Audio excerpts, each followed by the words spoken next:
People often say that breakfast is the most important meal of the day. Many of us have heard this since childhood. It seems like a basic rule for staying healthy. But the truth is that this idea didn't actually come from science. It mainly came from marketing. In the late 1800s, a man named John Harvey Kellogg started strongly promoting breakfast. He was the man behind cereal, and encouraging people to eat breakfast helped sell more cereal. Later, in the early 1900s, food companies continued spreading the same message. They claimed that breakfast, especially cereals, was important for health. Over time, this idea became so popular that many people now think skipping breakfast is harmful or even dangerous. However, modern research shows that the issue is not that simple. Breakfast is not a magical key to losing weight, thinking better, or living longer. What matters is your overall diet and lifestyle. Some people feel very good when they eat early in the morning. Others feel heavy or uncomfortable when they eat right after waking up. Today, many people practice intermittent fasting. This often means completely skipping breakfast and eating later in the day. Many people feel perfectly normal while doing this. Your body's energy doesn't suddenly run out just because you didn't eat at 8 in the morning. Your body uses energy from the food you have eaten over time. So the main rule is very simple. If you are hungry when you wake up in the morning, eat breakfast. If you are not hungry yet, it is completely normal to wait a little. Another common belief is that camels store water in their humps. Many people imagine camels as walking water tanks. When you see a big hump on their back, it is easy to think that it contains water, especially considering that camels live in the desert. But in reality, a camel's hump never stores water. Fat is stored there. A camel can store about 80 pounds, around 36 kilograms, of fat in its hump. This fat works as an energy reserve. When it is difficult to find food, the camel's body gradually uses this fat as energy. So if camels don't store water in their humps, how can they live in the desert for such a long time without drinking water? The answer is that camels can manage the water in their bodies very efficiently. When they find water, they can drink large amounts in a very short time. Sometimes they can drink up to 40 gallons at once. After that, they can live for weeks without drinking water. Their bodies are designed for harsh desert conditions. Their red blood cells are oval rather than round, which helps blood continue flowing even when the body becomes dehydrated. They can also allow their body temperature to change during the day. This prevents excessive sweating and the loss of valuable water. So camels are truly animals that are incredibly adapted to desert life. But the idea that their humps are filled with water is nothing more than a myth spread by movies and cartoons. Most people learn in school that humans have 5 senses: sight, hearing, smell, taste, and touch. This idea seems so normal that we rarely question it. But the truth is that humans actually have more than 5 senses. The idea of 5 senses goes back to the time of the ancient Greek philosopher Aristotle. For centuries, people have simply repeated this idea.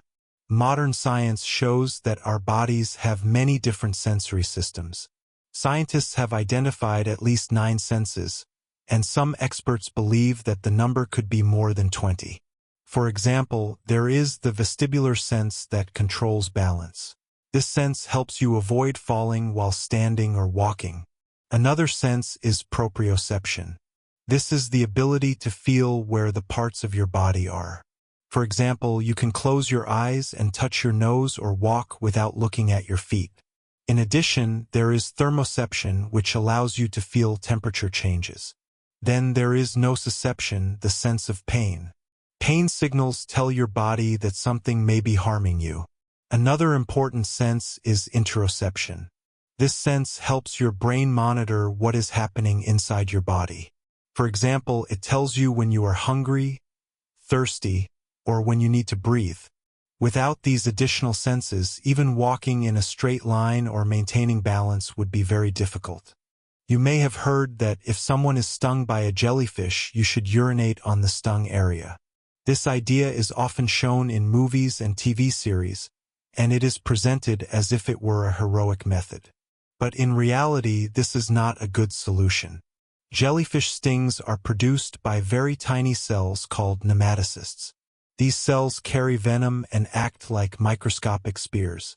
When they come into contact with the skin, they fire and inject venom into the body. Sometimes some of these cells remain on the skin after the sting. If they are activated again, they can release more venom. Urine, depending on its temperature and salt level, can reactivate these cells. Instead of helping, this can cause more venom to be released and make the sting more painful. A better method is to rinse the stung area with seawater. Fresh water can also activate the remaining stinging cells, so seawater is safer. Then soaking the area in warm water can reduce pain because heat can break down some toxins. For some types of jellyfish, vinegar can prevent the stinging cells from activating. So the next time someone tells you to pee on it, remember that this is mostly a myth. Another popular belief is that carrots help you see in the dark. Parents often tell their children that if they eat carrots, they will see better. Carrots contain beta-carotene, which the body converts into vitamin A. Vitamin A is necessary for healthy vision. If a person has a serious vitamin A deficiency, foods rich in vitamin A can help restore normal vision. However, eating carrots does not give you special night vision. This myth became popular during World War II. At that time, the British military developed radar technology that allowed them to detect enemy planes at night. They did not want their enemies to know about this technology. So they spread a story that their pilots could see well at night because they ate a lot of carrots. People believed this story, and over time it became a widespread myth. Carrots are healthy and good for your eyes, but they will not turn you into someone who can see perfectly in the dark. Another myth is that human blood is blue inside the body and only turns red when it comes into contact with oxygen. This idea probably comes from the fact that our veins look blue under the skin. But human blood is never blue. It is always red. The shade of red depends on the amount of oxygen. Blood carrying a lot of oxygen is bright red, while blood carrying less oxygen is darker red. The blue appearance of veins is related to how light interacts with the skin. Blue light spreads differently than red light, which is why veins may appear blue. Some animals, such as horseshoe crabs, actually have blue blood, but human blood is always red. Some people also say that you should never wake a sleepwalker because it can be dangerous.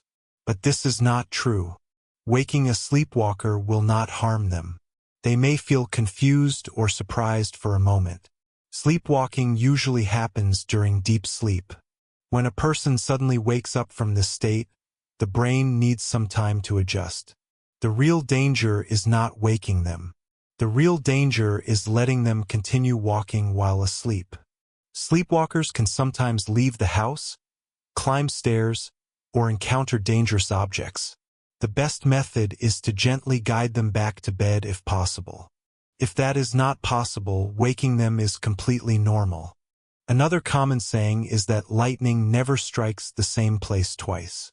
This expression is often used as a metaphor for something very rare. But in reality, lightning can strike the same place many times. Tall buildings are especially struck by lightning because lightning follows the path of least resistance.